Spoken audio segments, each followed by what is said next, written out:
আসসালামু আলাইকুম রহমতুল্লাহি ওবরকাতুহু। সম্মানিত দর্শক, ইরান নিয়ে বিশ্বের উত্তেজনা রীতিমতো তুঙ্গে।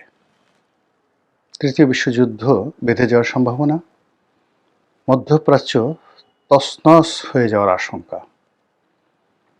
ইরানের যে বর্তমান বিপ্লবী সরকার রয়েছে তাদের অস্তিত্ব হুমকির মুখে, এবং অ্যাট দ্য সেম টাইম যদি সেই ঘটনাটা ঘটে, অর্থাৎ ইরানের উপর যদি আক্রমণ চালানো হয় এবং এই বিপ্লবী সরকারকে যদি হটিয়ে দেওয়া হয়, ইরান তার সর্বশক্তি ইসরায়েলের উপর প্রয়োগ করবে, এবং সেক্ষেত্রে ইসরায়েলের যে নাম গন্ধ পৃথিবীর মানচিত্র থেকে মুছে যাবে।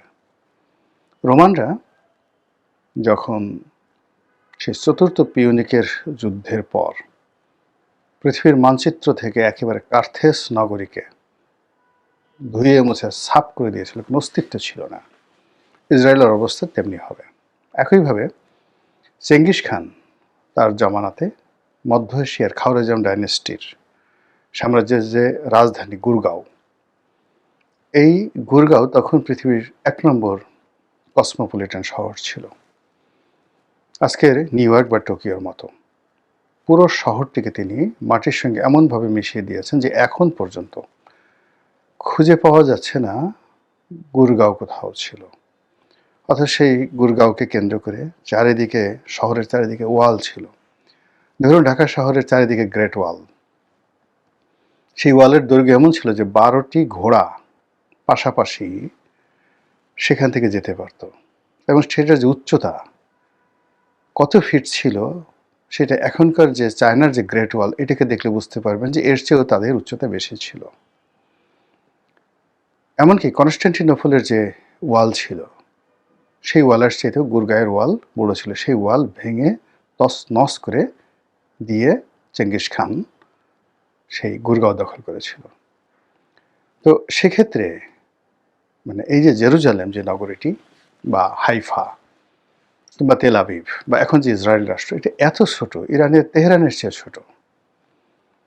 এবং ইতিপূর্বে তারা বারবার এই যে ইসরায়েল রাষ্ট্রটি বহুবার আলেকজান্ডারের দ্বারা আক্রান্ত হয়েছে, নেপোলিয়নের দ্বারা আক্রান্ত হয়েছে, জুলিয়াস সিজারের দ্বারা আক্রান্ত হয়েছে, আরও অনেক বহু মানুষ, বহু সাম্রাজ্য, এবং প্রত্যেকবারই এই এলাকাকে এমনভাবে তছনছ করে দেওয়া হয়েছে যে ৪-৫০০ বছরের মধ্যে, ৪০০ থেকে ৫০০ বছরের মধ্যে এখানে ইহুদিদের কোনো নামগন্ধ বা খ্রিস্টানদের কোনো নামগন্ধ নেওয়ার লোক ছিল না।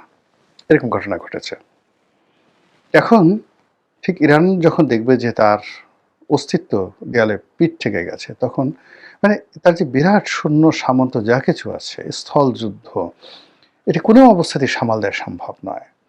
সে যদি সোজা মার্চ করে, মানে এটা যে কী একটা অবস্থা হবে, এটা আমি কল্পনাই করতে পারি না। আমি যতটুকু লেখাপড়া করেছি সেই লেখাপড়া দিয়ে পারস্য উপসাগর, যেটিকে বলা হয় সাতিল আরব, সেই সাতিল আরব, এরপর হরমুজ প্রণালী, রেড সি, লোহিত সাগর, পুরো এলাকা রক্তে সয়লাভ হয়ে যাবে। এবং তাদের যে সকল প্রক্সি ওয়ারের যে সকল জায়গাগুলো তারা ইতিমধ্যে, যাকে বলে তারা গত সেই ৩০-৪০ বছর যাবৎ যারা গড়ে তুলেছে, সেটা প্যালেস্টাইন, পশ্চিম তীর, এর বাইরে জর্ডান তারা দখল করে ফেলবে। সব মিলিয়ে মানে যে ইরানের যে অবস্থা, সেই অবস্থাটা আমেরিকা হয়তো বুঝতে পেরেছে। বুঝতে পারার কারণে আমি আজকে যে ভিডিওটা করছি, সেই ভিডিওতে মনে হচ্ছে যে আমেরিকা এই মুহূর্তে ইরান আক্রমণ করতে চাচ্ছে না। তারা একটা নেগোসিয়েশন করছে। এটা ডোনাল্ড ট্রাম্প একটা, যাকে বলা হয়, শর্তযুক্ত কথা বলেছে যে আমরা খবর নিয়ে জেনেছি যে ইরান তাদের দেশে যারা বিক্ষোভকারী তাদেরকে মৃত্যুদণ্ড দেবে না, কাজেই এই মুহূর্তে ইরান আক্রমণ করার প্রয়োজন নেই। অন্যদিকে সৌদি আরব যেটা বলার চেষ্টা করেছে যে তারা আমেরিকাকে অনুমতি দেবে না তাদের ভূমি ব্যবহার করে ইরানে আক্রমণ চালানোর জন্য। এরকম নানা কথাবার্তা হচ্ছে। কাজেই যুদ্ধ, অর্থাৎ আমেরিকা আবার ইরান আক্রমণ করবে, এটা আপাতত বন্ধ হলেও ভবিষ্যতের জন্য বন্ধ হয়নি। আপনাদের মনে আছে যে গতবার যখন আমেরিকা ইরান আক্রমণ করেছিল, ঠিক সেই সময়টিতেও ডোনাল্ড ট্রাম্প বেশ কয়েকবার মানে এলোমেলো কথা বলেছিলেন যে না, ইরান আক্রমণ করবেন না, তিনি বরং ইসরায়েলকে হুমকি দিচ্ছিলেন একটা নেগোসিয়েশন করার জন্য, হামাসের সাথে একটা চুক্তি করার জন্য। সব মিলিয়ে মনে হচ্ছিল হবে না, কিন্তু শেষমেশ দেখা গেল যে ইসরায়েল আক্রমণ করেছে আর আমেরিকাও আক্রমণ করেছে। কিন্তু আমেরিকা যেভাবে আত্মবিশ্বাস নিয়ে আক্রমণ করেছিল, তাদের পরমাণু কেন্দ্রগুলো ধ্বংস করার কথা তারা বলেছিল, বাস্তবে তার 10 ভাগের 1 ভাগও হয়নি। অন্যদিকে ইসরায়েল প্রথম কয়েকটি আক্রমণ খুব স্ট্রংলি করেছিল, কিন্তু পরবর্তীতে তাদের গোলাবারুদ শেষ হয়ে গেছিল, এমনকি আমেরিকার গোলাবারুদ শেষ হয়ে গেছিল। কিন্তু যেভাবে ইরান আক্রমণ চালাচ্ছিল কন্টিনিউয়াসলি, যদি ইসরায়েলের পক্ষ থেকে, আমেরিকার পক্ষ থেকে যদি বন্ধুত্বের আহ্বান না হতো এবং সেখানে যদি অন্যান্য আরব দেশগুলো ইরানকে কনভিন্স না করতো, তাহলে সেই যুদ্ধের পরিণতি কোথায় গিয়ে থামতো বলা যাচ্ছে না।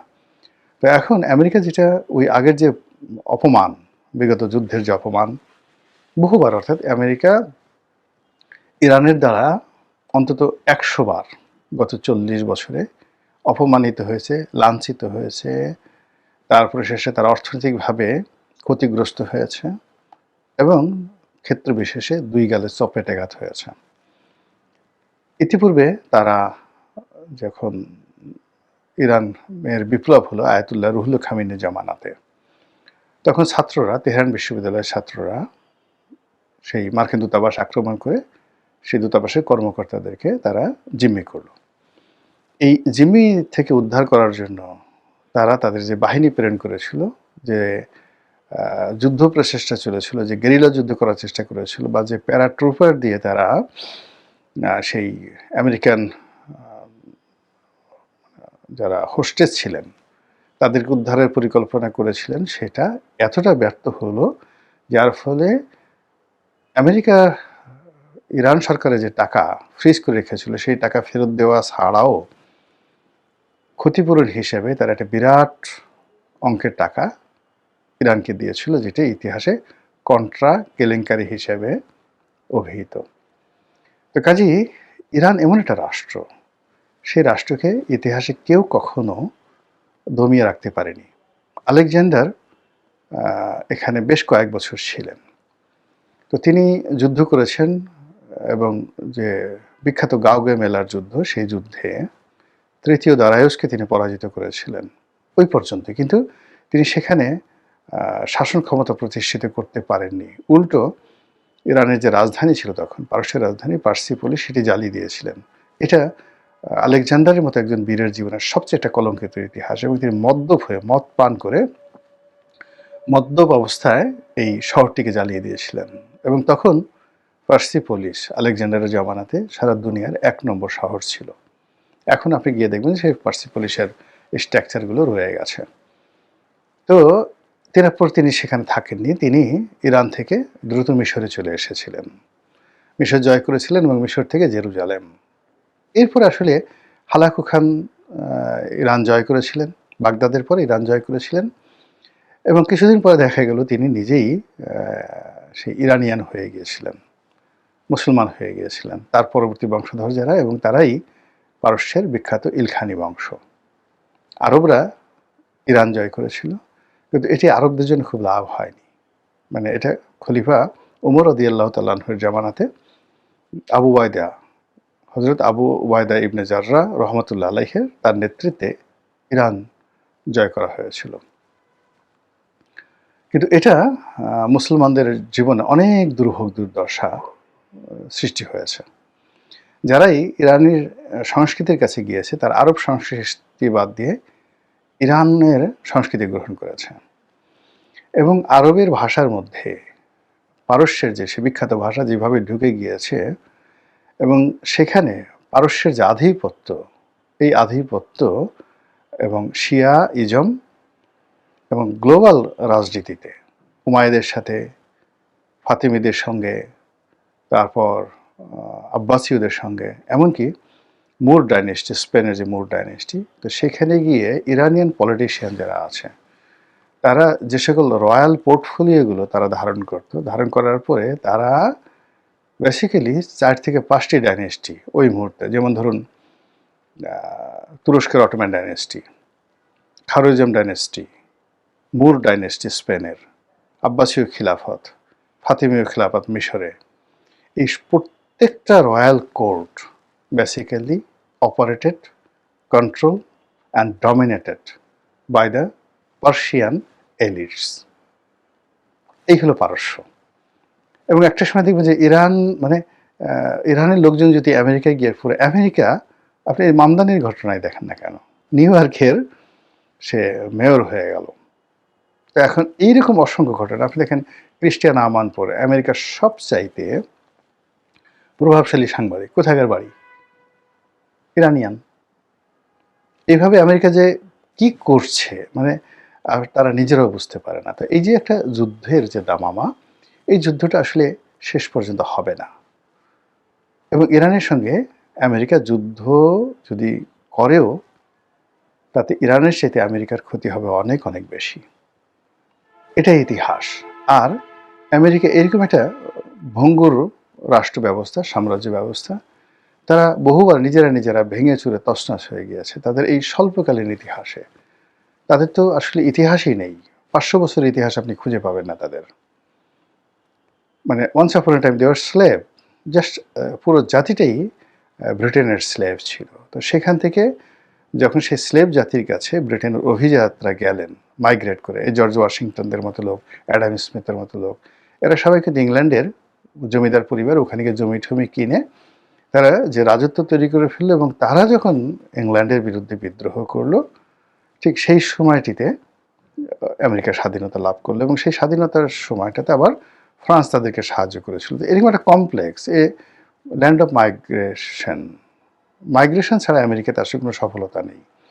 তো এরকম একটা সংকর জাতি, সেই সংকর জাতি একটা হোমোজিনিয়াস জাতির সঙ্গে অন্তত 5000 বছরের পুরনো একটি একেবারে হোমোজেনিয়াস, রক্তের দিক থেকে, শরীরের দিক থেকে, গায়ের রঙের দিক থেকে, সব দিক থেকে পৃথিবীর সবচেয়ে বড় হোমোজেনিয়াস জাতি। Even not China, even not German, it's a nation by named the Persian nation, the dynasty, the Persian dynasty. এই সমপরিমাণের, সমপর্যায়ের সংখ্যাধিক্য, ঐতিহ্য, ইতিহাস পৃথিবীর অন্য কোনো জাতিগোষ্ঠীর হয়নি। তো তাদের সঙ্গে যুদ্ধ করা একটা অসম্ভব একটা বিষয়। এবং এই যে আমেরিকা যে তোড়জোড় করছে, আলটিমেটলি এই তোড়জোড় যদি আর একটু বেশি মাত্রায় চলতে থাকে, আপনি দেখবেন যে শুধু আমেরিকা ক্ষতিগ্রস্ত হবে না, মধ্যপ্রাচ্য হবে না, অনেক দেশের মানচিত্র পাল্টে যাবে। এমনকি আমাদের দেশের যে অবস্থা, আমরাও খুব স্বস্তিতে থাকতে পারবো বলে মনে হচ্ছে না। মহান আল্লাহ আমাদের সবাইকে হেদায়েত দান করুন এবং হেফাজত করুন। আসসালামু আলাইকুম ওয়া রাহমাতুল্লাহি ওয়া বারাকাতুহু।